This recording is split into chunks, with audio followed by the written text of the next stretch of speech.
Senator Capito for any comments that she'd like to make. Senator Capito. Yes, thank you, Mr. Chairman, and thank you, Director Williams, for being here with us today and your recent visit to West Virginia and future visit, we hope. I appreciate you coming before the committee today. This hearing is particularly important as the committee continues to oversee the implementation of the IIJA.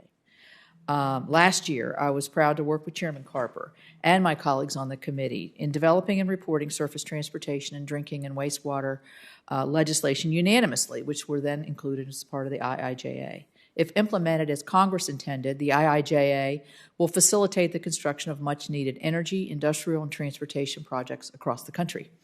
The service must play a key role in ensuring those projects are built in a timely manner. One of the well-known and long-standing roadblocks to efficient permitting is the Section 7 consultation project under the Endangered Species Act. That process requires federal agencies to consult with the service on projects that may affect listed or designated critical habitat. The process is a perennial source of delay for projects in my home state of West Virginia. I'm sure you might have had some experience in Montana as well. The service has attributed the Section 7 review and consultation backlog solely to funding and staffing shortages. But I'm not convinced that this is the reason those delays based on my conversations that I've had with our West Virginia agencies. For example, for the past 11 years, the West Virginia Department of Highways has fully funded a position at that field office and is still experiencing delays and lack of technical assistance from the field office. Additionally, the West Virginia Department of Environmental Protection is being told that they need to fund 4 positions in order to have their projects reviewed, with no guarantee of how much time those consultants would actually spend on West Virginia projects. Meanwhile, in addition to the positions the service is requiring our state agencies to fund, the administration budget asks for more than 1,000 additional, that's on top of what the states would pay for, full-time employees compared to last year.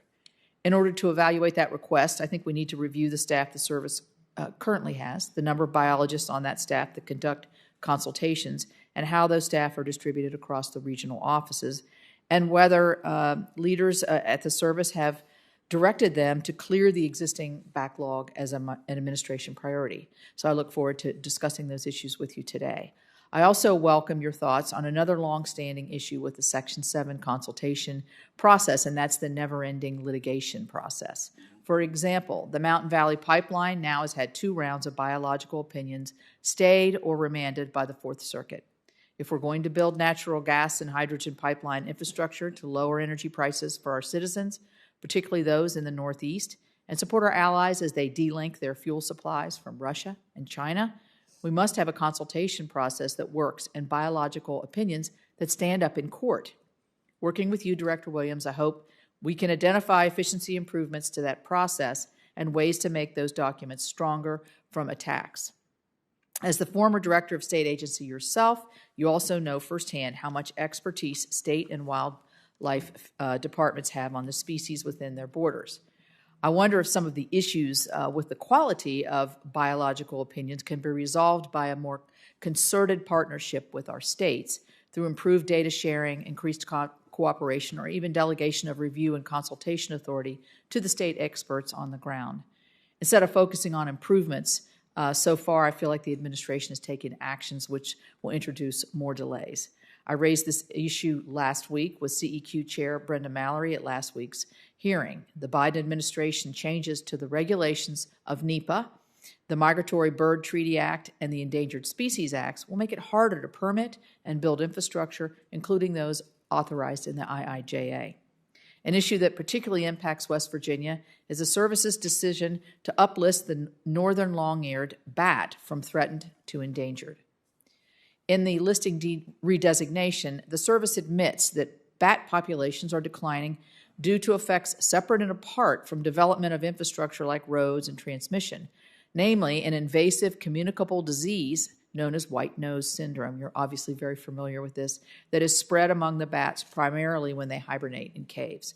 That means that broad restrictions to development across large swaths of the country intended to protect the bats as a result of their endangered listing will not meaningfully help mitigate or prevent the disease in the animals, while the endangered label on the bat will not help its future unless the service provides states and project sponsors alternative pathways to mitigating white nose syndrome. This decision will have far-reaching implications on our ability as a state to move forward with critical projects that will afford West Virginia economic opportunities. I suggest we work together on a better path that actually protects species as well as American livelihoods, and I thank you, Mr. Chair, for the opportunity. Great to see you here. Right, great to sit here next to you. And we want to again welcome our witness to today.